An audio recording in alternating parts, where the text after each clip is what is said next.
Encore un plaisir pour nous ce mercredi 21 avril 2021 de vous retrouver dans ce 13h. Bienvenue à vous, madame, monsieur. Voici notre sommaire. La délégation du bureau politique du parti Bloc républicain, conduite par son secrétaire général national Abdoulaye Biotchane, était ce mardi 20 avril 2021 au chevet des soldats blessés. Les précisions en début d'édition.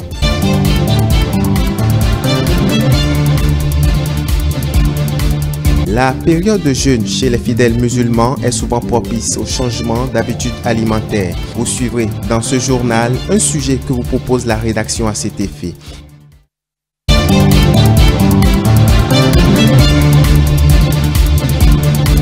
Et puis, en interactualité, nous parlerons des participants au forum de Boao qui se plaignent de ce que les petites et moyennes entreprises ne reçoivent pas l'aide financière dont elles ont besoin. Le reportage de nos confrères de la CCTV est à suivre.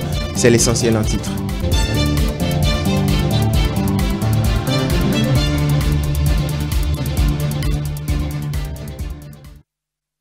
Une délégation du Bloc républicain a fait une descente ce mardi 20 avril 2021 à l'hôpital d'instruction des armées. Une visite qui vise à s'enquérir de l'état de santé des militaires et policiers blessés lors des violences préélectorales. C'est le secrétaire général national du Bloc républicain, Abdoulaye Biotchane, qui a conduit la délégation. Nous avons le point ici avec Stanislas Tatalion. La délégation conduite par le secrétaire général national du parti Bloc républicain en visite à l'hôpital d'instruction des armées. Elle est venue témoigner sa compassion aux soldats blessés lors des violences préélectorales enregistrées dans les régions du centre et du nord Bénin. Nous sommes ici cet après-midi, mes amis du Bloc républicain et moi, pour voir les soldats blessés, leur exprimer la compassion de tous les membres du parti et surtout leur souhaiter prendre guérison après ce qu'ils ont vécu, les épreuves qu'ils viennent de traverser. Nous avons pu voir plusieurs parmi eux et ce que nous avons vu atteste vraiment de la gravité de ce qu'ils ont subi. Aussi bien physiquement que même parfois moralement. Et donc notre présence ici est pour véritablement non seulement à ces blessés-là leur souhaiter prendre guérison, mais exprimer le soutien du parti à toute l'armée et nos encouragements et notre soutien au personnel soignant de cet hôpital qui s'occupe si bien d'eux. Attristé par ce qu'il a pu constater, Abdoulaye Biotchane, après avoir rendu un vibrant hommage à ces hommes qu'il qualifie d'intègres, réaffirme l'engagement du gouvernement à mettre tout en œuvre afin que la lumière soit faite sur les auteurs de ces événements malheureux. Ce sont des citoyens béninois, quelque part c'est notre pays et son image aussi qui sont en cause. Et notre message à nous, à travers cette visite, c'est non seulement témoigner pour ces personnes ces soldats qui sont affectés dans leur chair et dans leur morale, mais aussi adresser un message à tous ceux qui s'occupent d'eux, mais aussi à toute la nation et en particulier à ceux qui de l'autre côté ont participé à ces violences-là. Nous espérons que les personnes les plus intéressées par la suite de ces événements, notamment la police, notamment la justice, feront ce qu'il faut pour identifier ceux qui ont participé à ces violences-là et leurs commanditaires, bien sûr, et prendre les dispositions pour que cela ne se répète plus. Satisfaite du bon traitement sanitaire dont bénéficient ces braves hommes qui ont risqué leur vie pour la patrie, les membres du bureau politique du parti au cheval blanc cabré ont pris congé des victimes dans l'espoir de les voir vite se remettre de leur santé. Voilà, et puis vous le savez, depuis quelques jours, les fidèles musulmans ont démarré avec le carême, et ceci pour un mois de privation de nourriture et de boissons du lever au coucher du soleil. Comment donc s'alimenter sainement pendant le jeûne pour éviter toutes sortes de maladies? Pendant ou après le mois de Ramadan, nous avons un élément de réponse dans ce reportage signé Stélia Padonou. Ramadan, 9e mois du calendrier islamique, mois au cours duquel les fidèles musulmans sont appelés à pratiquer fondamentalement le jeûne, la charité et la prière. Les musulmans se retrouvent donc à s'imposer une alimentation particulière en ce mois sacré. Le matin, tu peux prendre la pâte. Il y a d'autres qui prennent le riz un peu. Il y a d'autres qui prennent café avec du pain. C'est tout. 19 heures, avant de couper carême, tu dois prendre l'eau chaude. Tu vas prendre Lipton ou bien l'eau de menthe. Pour le petit matin là, tu peux manger du riz, et tu peux prendre du café, du pain, œufs. Pour manger à 19 heures là. Donc tu prends les fruits là pour le premier pas. Et encore, tu manges encore ce que tu veux. Ce n'est pas trop compliqué. Moi, je mange les pâtes blanches ou bien pâtes noires, tout. Moi, je suis comme ça. Moi, je mange propre. Tu trouves orange, tu manges, tu trouves n'importe. Ou bien l'eau seulement, tu trouves l'eau, tu bois et c'est fini. Appelés à s'abstenir de manger et de boire, entre l'aube et le coucher du soleil, ils n'ont qu'une 30 minutes pour se faire le plein d'énergie. Le nutritionniste Patrice Zinvoedo recommande une forte consommation de fruits. Déjà très tôt, à 4h-5h du matin, ils peuvent commencer par consommer la pomme. Après la pomme, la banane. Après la banane, on clôture par maintenant la pastèque. Et là, vous avez 3 variétés de fruits qui vont jouer leur rôle dans la journée jusqu'à la rupture. Quelqu'un qui va au champ, il a besoin d'énergie. Il doit travailler. Il ne faut pas qu'il s'écroule au champ. Donc, il doit prendre uniquement des aliments, des macronutriments, c'est-à-dire les glucides, les protéines et les lipides. D'où on fait recours à la pâte de maïs. Il peut prendre la pâte de maïs avec des sauces légumes, mais en quantité raisonnable. Doit renforcer sa part des jus de fruits à la clôture. Parce que plus il commence à travailler, il dépense l'énergie, il faut qu'il y ait des réserves pour compenser. Pour ce qui est de la rupture du jeûne, le nutritionniste déconseille la prise de l'orange au prime abord. Les fruits acides, ce n'est pas trop bon pour faire la rupture. Il faut éviter les fruits, surtout les agrumes. Orange, citron, pamplemousse, il faut éviter cela. Beaucoup sont dans ce schéma. Et ils prennent des jus de fruits, surtout les oranges. C'est très dangereux pour le jeûne. Après le jeûne, ils vont s'exposer aux flatulences et aussi à la constipation, même hémorroïdes. Pour faire la rupture, il faut prendre d'abord de l'eau tiède. La première des choses, il faut prendre de l'eau tiède pour décoller les intestins. Après cela, il faut commencer par prendre des fruits mi-acides. C'est-à-dire, je prends par exemple la mangue. Je prends la papaye, je prends la pastèque et c'est des fruits à eau mi-acide. Je prends ces fruits ou bien je vais faire de l'eau tiède avec un peu de la date, l'infusion et je bois. Après la pastèque, ils peuvent consommer de la salade ou bien de légumes, sauce légumes avec des graines oléagineuses, c'est-à-dire je prends par exemple sésame, je prends un grain de germe de baobab. Après cela, ils peuvent consommer d'autres aliments un peu consistants. Peut-être une boule de pâte et de maïs et ils vont se coucher. Il est à préciser que tous les musulmans ne sont pas obligés de jeûner. Il existe des dispenses spéciales pour les jeunes, les enfants, les personnes âgées et toute personne malade, enceinte, allaitant ou ayant ses menstrues. Présentement, dans le monde du commerce en ligne, s'il y a une activité qui connaît du succès, c'est bien le dropshipping, une forme de business qui se fait en fonction des nouvelles tendances. Chimène Dadé et Céline Bovi nous emmènent à la découverte de cette innovation. Regardez. Chaque année, toutes sortes de produits sont mis sur le marché. L'envie de posséder des outils qui facilitent le quotidien et d'être à tout prix à la mode pousse les hommes à faire des commandes en ligne.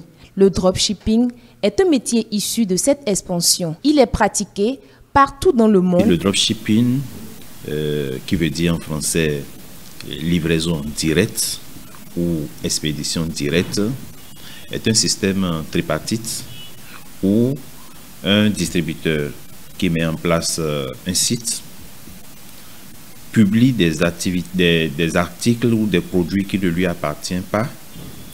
Et à tout moment, quand un consommateur trouve ce produit sur son site, lance la commande et lui, il contacte le fournisseur qui est soit l'industrie ou le grossiste, et puis ce grossiste livre le client. C'est un concept qui est né aux États-Unis et au Canada. Effectivement, aujourd'hui, il y a plusieurs jeunes qui se lancent dans cette activité en créant des sites et contactent des fournisseurs qui acceptent de travailler avec eux comme des distributeurs. Et quand les produits sont sur leur site, n'importe qui, comme consommateur ou client, qui voit et qui est intéressé, passe commande et eux, ils servent juste d'intermédiaire entre le client et le fournisseur.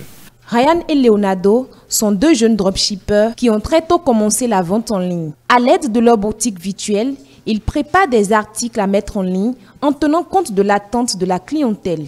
Ça va faire bientôt 2 ans que je suis là-dedans, mais après, je connaissais bien le domaine depuis un peu plus longtemps que ça.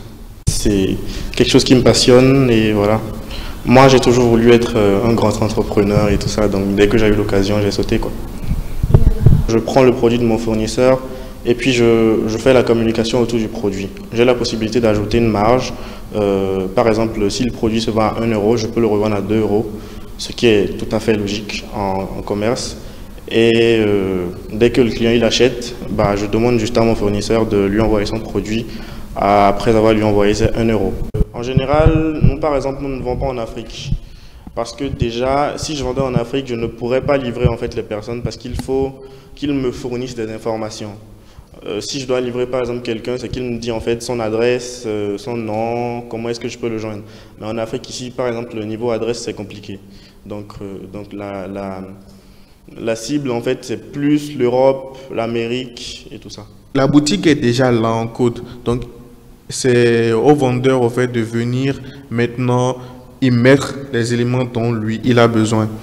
Par exemple, les images du produit, la description du produit, le marketing et tout. C'est un site avec un nom de domaine et tout.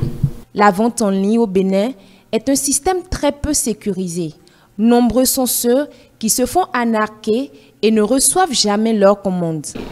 Souvent, quand on fait des achats en ligne, il y a certains vendeurs qui nous dupent. Soit si tu fais l'erreur de payer les sous avant la livraison, elle te dupe, tu n'as plus ton article et tu paies tes sous, tu n'as rien. Souvent, quand elles viennent, soit tu les attends là. Ce sont elles qui devraient t'attendre normalement pour que tu récupères ton colis. Mais dans le cas contraire, c'est à toi maintenant de les attendre pour pouvoir récupérer le colis. Et souvent, j'ai fini par comprendre qu'elles augmentent le prix. Le dropshipping reste quand même un métier à risque dans lequel, pour évoluer, il est nécessaire de se démarquer. La concurrence est très haute, donc j'essaie quand même de chercher surtout de nouveaux produits pour que les clients soient intéressés à telle chose, c'est à combien. Puisqu'on est déjà sur le territoire, il y a assez de dealers de pommes, donc ce qui fait que il y a la concurrence sur le marché et tout. Il n'y a plus trop de clients comme ça. Il y a des clients, après avoir acheté leur téléphone, qui posent des problèmes. Or, celui qui n'a pas de boutique, s'il te vend, tu peux le retrouver où? S'il ne veut pas, tu ne le retrouves pas. Ouais, souvent ça arrive. Tout le monde n'est pas dealer de pommes, mais il y a certains là, ils rentrent dans le jeu et puis quand ils rentrent dedans de façon là, je ne sais pas s'ils veulent vendre, quand ils veulent vendre leur téléphone gâté. Souvent, ils veulent vendre leur téléphone rapidement et puis ils publient ça. Et puis, quand ils trouvent des clients, là, ils font les faux trucs les plus dégagés. Donc, c'est ce qui fait que les clients n'ont pas souvent confiance en ceux qui n'ont pas de boutique. Avec l'avènement des réseaux sociaux, presque tout se fait en ligne. Le dropshipping est une activité rentable à laquelle plusieurs jeunes béninois s'adonnent dans le but d'entreprendre et de se faire des bénéfices. Pour y arriver, il faut néanmoins faire preuve d'originalité et de persévérance. On en parle encore dans cette édition. Le président tchadien Idriss Déby Itno n'est plus au pouvoir depuis 1990. Il serait décédé des suites de blessures reçues au front alors qu'il commandait de troupes contre les rebelles dans le nord du pays. L'information a été donnée par l'armée tchadienne ce mardi 20 avril 2021 sur la télévision de l'État. Retour sur le parcours de l'homme avec Mathieu Boucan. Idriss Déby Itno, Un parcours emblématique et très mouvementé. Celui qui fut 30 ans au pouvoir, d'abord pilote d'avion, puis rebelle et enfin chef d'État. Alors qu'il dirigeait ses troupes contre des rebelles, il aurait été blessé et aurait perdu sa vie. Né le 18 juin 1952 à Bergdoba, au nord-est du Tchad, dans une famille musulmane, Idriss Déby Itno débute sa scolarité à l'école française à Fada. Ensuite, il intègre le lycée franco-arabe d'Abéché, puis celui de Jacques Moudena de Bangor. Devenu élève à l'école d'officiers de N'Djamena, après l'obtention de son baccalauréat scientifique, il s'envole en France pour terminer sa formation où il devient pilote de transport et diplômé parachutiste. En effet, la dernière bataille a réellement commencé le jour du scrutin présidentiel, le 11 avril 2021, alors que le scrutin présidentiel était organisé. Des informations ont fait état du fait que plusieurs colonnes de véhicules lourdement armés en provenance de Libye ont fait une incursion à l'intérieur du Tchad pour attaquer dimanche le poste frontalier de douane de Zouaké dans la province de Tibesti, à environ 1000 km de la capitale N'Djamena. L'information avait été donnée par un communiqué du porte-parole du gouvernement. À ce moment, le gouvernement tchadien avait assuré que la situation est entièrement sous contrôle. Manifestement, la réalité du terrain était plus complexe. Elle a exigé que le président se déplace et aille au front.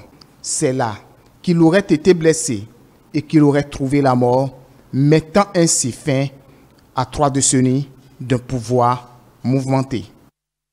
Et puis sans transition, on se rend en Chine. Le forum de BOAO de cette année s'est concentré sur le financement des petites et moyennes entreprises. Les participants au forum croient que les petites entreprises ne reçoivent pas nécessairement de l'aide dont elles avaient besoin, même lorsque la Banque centrale a injecté une grande liquidité sur les marchés durant la pandémie de la Covid-19. Plus de précisions avec nos confrères de CCTV+. Une quantité suffisante de liquidités ne signifie pas nécessairement un financement adéquat pour les entreprises. De nombreuses entreprises n'ont pas reçu de l'argent de la Banque centrale car elles n'étaient pas confiantes de leur avenir. Elles ne pouvaient pas garantir qu'elles pouvaient rembourser leurs prêts avec intérêt. Je pense qu'il faut en faire plus en ce qui concerne le financement non gouvernemental et le financement coopératif, qui sont différents du financement traditionnel car ils se concentrent davantage sur la coopération.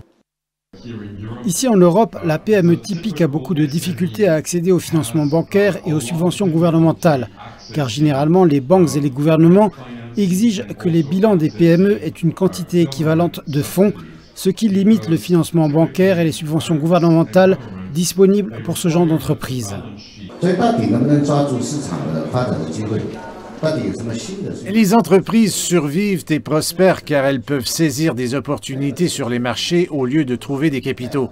Par exemple, la pandémie a forcé de nombreuses entreprises à transposer leurs activités en ligne. Le mode de vie des gens a changé, c'est la nouvelle tendance.